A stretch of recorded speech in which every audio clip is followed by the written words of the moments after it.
Overwhelmed, stressed out, chaotic. These are all the feelings that you hate and want to avoid in life. But when they rise, how do you handle them? How do you conquer them and become successful and proud and happy?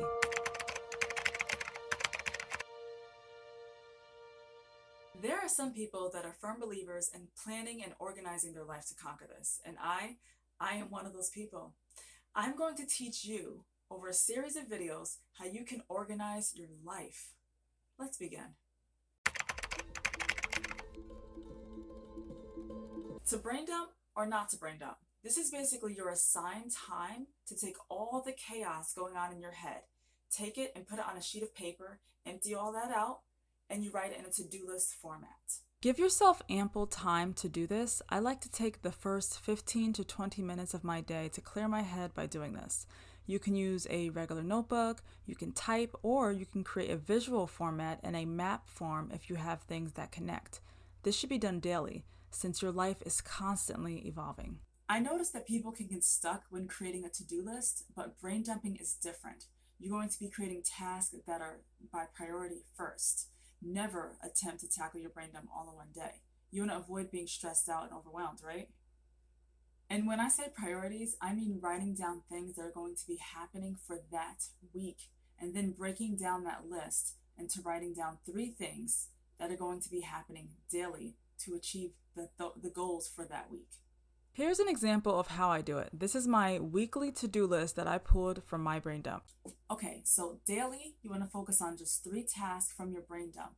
And those 3 tasks should be time sensitive, realistic, and achievable. At this point, there's some more control in your life and less stress since your to-do list has become simpler and more achievable.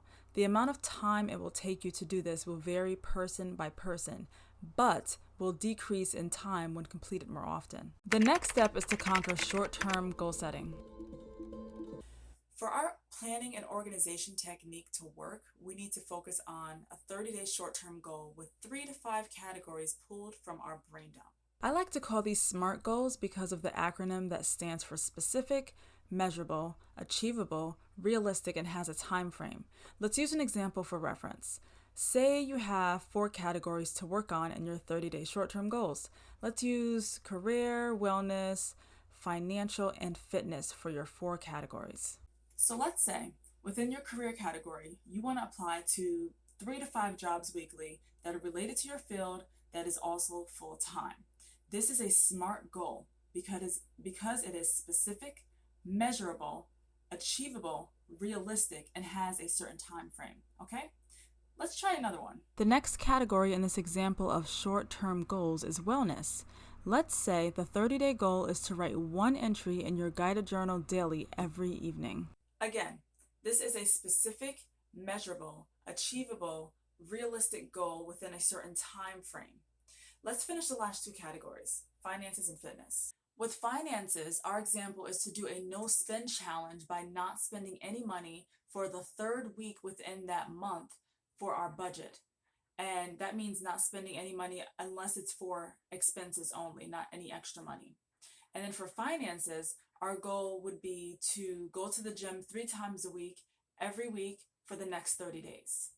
And those are for finances and for fitness. This is exciting to have this written down. If you are struggling with coming up with 3 to 4 ideas for categories for your short-term goals, then look at your brain dump and pull ideas from there. If you are getting value out of my content, please like this video and also comment below with what some of your 30-day goals are for yourself. I would love to hear about them. Now, what do you do with all of this information? Where does it go? Well, let's find a place to store it in. This is where having a planner and a notebook or 2 is very helpful. I believe that in order to have a plan that's organized, you must have a planner. There are many different types of planners, and I am not here to tell you which planner is going to work best for you or your lifestyle. That's not what this video is intended for. However, I do enjoy using a planner that has both a dashboard style weekly planning and an daily, hourly scheduling sheets, as well as monthly layout and a section for notes as well. This is why I chose the Dashboard Happy Planner and added dividers and page inserts to my liking.